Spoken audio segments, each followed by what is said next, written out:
કવા અને સ્વાગત છે તમારું પૂનમ્સ ફ્લેવર કિચનમાં। આજે હું તમને શીખવાડવાની છું વ્રત કે ઉપવાસમાં ખવાતી એક વાનગી જેનું નામ છે સાબુદાણાની કાંજી અથવા સાબુદાણાની ખીર પણ કહી શકો છો। આ વિસરાઈ ગયેલી વાનગી છે। પહેલાના જમાનામાં વ્રત કે ઉપવાસમાં લોકો આ કરીને ખાતા, કારણ કે આ એકદમ પ્રોટીન રીચ છે। આમાં હાઈ પ્રોટીન હોય છે।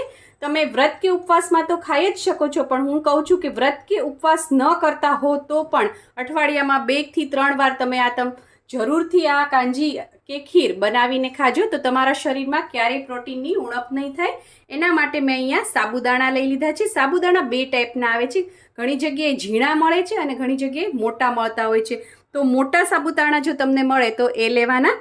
એ મેં અહીંયા 50 ગ્રામ લીધા છે। સાબુદાણાને 2 વાર પાણીથી મેં ધોઈ લીધા છે। હવે આપણે સાબુદાણા ડૂબે એટલું આપણે આની અંદર પાણી નાખવાનું છે, જેથી એ સરસ પલળી જાય અને આને અડધી થી પોણી કલાક ઢાંકીને રહેવા દેવાનું છે।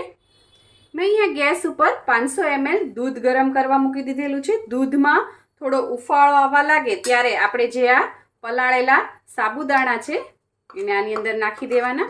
મેં 2 કલાક પલાળ્યા હતા, સરસ પલળી ગયા છે અને આ રીતે એને મિક્સ કરી દેવાના। જ્યારે ઉફાળો આવવાની તૈયારી હોય ત્યારે જ નાખવાના, ઠંડા દૂધમાં નહીં નાખવાના। અને સાથે સાથે આની અંદર હું 5 ચમચી જેટલો એલચી પાવડર અને જાયફળનો પાવડર 5 ચમચી જેટલા છે નાખી દેવાના અને મિક્સ કરી દેવાના। હવે આને ધીમા તાપે આપણે થોડી વાર સાબુદાણા છે એ પાકી જાય, એકદમ ટ્રાન્સપરન્ટ થઈ જાય કાચ જેવા, ત્યાં સુધી આને રાખીશું। સાબુદાણા નાખ્યા પછી 8 થી 10 મિનિટમાં જ તે સરસ સાબુદાણા છે ટ્રાન્સપરન્ટ થઈ જાય છે અને દૂધ તે સરસ ઘાટું થઈ જાય છે। આમાં ઘણાને પાતળી પસંદ હોય છે, ઘણાને ઘાટી પસંદ હોય છે। તમને પાતળી પસંદ હોય તો દૂધ વધારે નાખવાનું અને ઘાટી પસંદ હોય તો થોડું દૂધ ઓછું નાખવાનું। મને થોડી પાતળી પસંદ છે એટલે મેં થોડું દૂધ વધારે નાખ્યું છે। હવે સાબુદાણા સરસ આ રીતે ફૂલી જાય, ટ્રાન્સપરન્ટ થઈ જાય પછી જ ખાંડ નાખવાની છે, પહેલાં નહીં નાખવાની। જો તમે પહેલાં ખાંડ નાખશો તો દૂધ ફાટી જશે। મેં અહીંયા 2 ટેબલસ્પૂન ખાંડ નાખી છે, તમે તમારી ચોઈસ પ્રમાણે નાખી શકો છો। અને હવે આ ખાંડને આપણે સરસ ઓગાળી લઈશું। આમાં ફરીથી 2 થી 3 મિનિટ સુધી આને કૂક થવા દઈશું। આ પ્રોટીનનો ખજાનો છે। જો તમે આ પી લો વ્રત કે ઉપવાસમાં તો તમારે બીજું કંઈ પણ ખાવાની જરૂર નથી। ખાંડ નાખ્યા પછી મેં 5 મિનિટ રહેવા દીધું હતું, જેથી ખાંડ બધી ઓગળી જાય અને એનું પાણી પણ સરસ બળી જાય। હવે સરસ થીક થઈ ગયું છે।